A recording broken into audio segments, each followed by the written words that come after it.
একজন সুস্থ মানুষ, ডাক্তাররা বলে 45 ইউনিট পেইন, মানে 45 ইউনিট ব্যথা একসাথে সহ্য করার ক্ষমতা রাখে।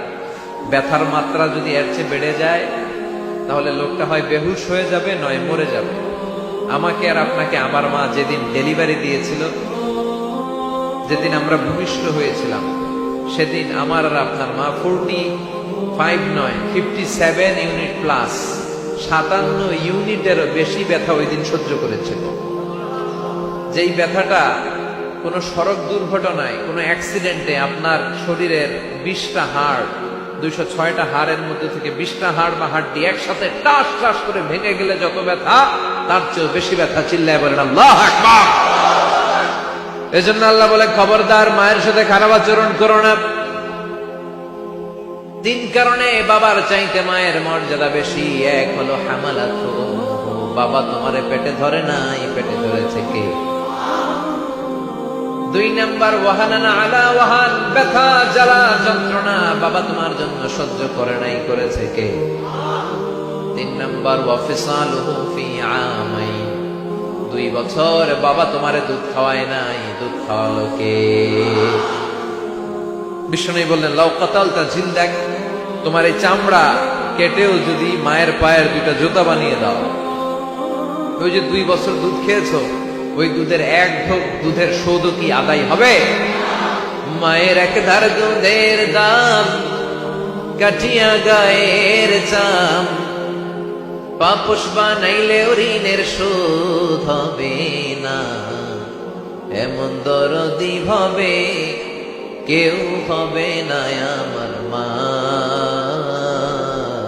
গো, এমন দরদি ভাবে কেউ হবে না আমার মা গো। ঠিক কিনা? যার মা নাই সে জানে মায়ের কি জ্বালা, মা না থাকার যে কি যন্ত্রণা, এটা শুধু সে বুঝে, বাকিরা বুঝবে না। এজন্য মায়ের সাথে যেন আমরা কখনো খারাপ আচরণ না করি। 3 ব্যক্তির দোয়া আল্লাহ ফিরিয়ে দেয় না। মজলুমের দোয়া আল্লাহ ফিরায় না, মুসাফিরের দোয়া আল্লাহ ফিরায় না, আর বাবা মা যদি হাত তুলে দোয়া করে, এই দোয়াও আল্লাহ কোনোদিন ফিরায় না। ঠিক কিনা? এজন্য মায়ের দোয়া নিতে হবে। মায়ের চাইতে আপন দুনিয়ায় কেউ হয় না। স্ত্রী চলে গেলে স্ত্রী পাওয়া যায়, গার্লফ্রেন্ড চলে গেলে গার্লফ্রেন্ড পাওয়া যায়, মা চলে গেলে মা পাওয়া যায় নাকি? তাই বলে স্ত্রীরা তালাক দেন ওটা বলতেছি। স্ত্রী আর মায়ের সাথে ঝগড়া হইলে, বোঝাপড়া না হলে, দুজনে নিয়ে বসেন, বুঝান, ভালোভাবে বুঝান। শাশুড়ি আর বউয়ের ঝগড়াটার কারণ হচ্ছে দুইজনেই নেত্রী হইতে চায়। পরিবারের নেত্রী কি 2জন হইতে পারে? কয়জন হবে? 1জন। শাশুড়ি কয়, না আমি এতদিন ধরে আসছিলাম, আমি সব। বউ কয়, আপনি অনেক দিন ধরে আছেন, এবার রিটায়ারমেন্টে যান, এবার আমি আইছি। এই কিলাকিলি আছে না নাই? আহা, এগুলো করবেন না। শাশুড়িদের প্রতি আমার বিনয়ের সাথে নসিহত, আপনার ছেলের বউটারে নিজের মেয়ের মতো মনে করবেন। ঠিক কিনা? আর বৌমা যারা আছেন, আল্লাহর দোহাই আপনার শাশুড়িরে আপনার মায়ের মতো মনে করবেন। আল্লাহর কসম করে বলছি, আপনি আপনার শাশুড়ির সাথে যে আচরণ করেন, আপনি আপনার ছেলেরে বিয়ে দিয়ে যখন নিজের শাশুড়ি হবেন, ঠিক একই আচরণ ফিরতি পাবেন। চিল্লা এখন ঠিক কিনা? Nature has its own return, প্রকৃতি সবকিছু আবার ফিরিয়ে দেয়।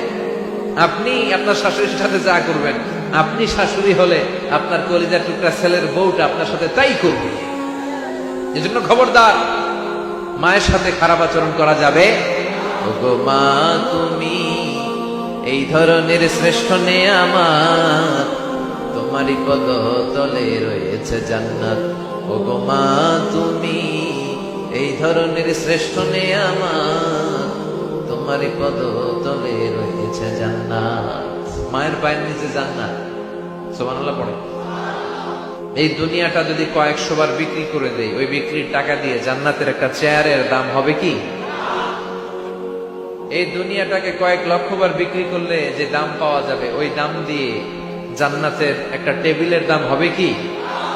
তাহলে যেই জান্নাতটা মায়ের পায়ের নিচে পড়ে আছে, ওই পা 2টার দাম কত?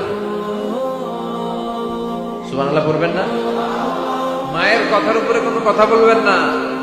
মা বাবা যেটা বলে ওইটাই ফাইনাল, ঠিক কিনা? ওনারা এক যুগের, আমরা আরেক যুগের, অনেক কিছু বুঝে না, না বুঝলে বিনয়ের সাথে বুঝাবো। কোনো কারণে আগে যদি অতীত সময়ে বেয়াদবি করে থাকেন, পা ধরে ক্ষমা চাই। যুবক ভাইয়েরা, তোমাদেরকে বলি, মায়ের সাথে বেয়াদবি করো না, বাবার সাথে বেয়াদবি করো না। অন্যায় হলে ক্ষমা চাইতে হবে। বাবা মার কাছে ক্ষমা চাইলে বাবা মা মাফ করবে না? কথা বলেন।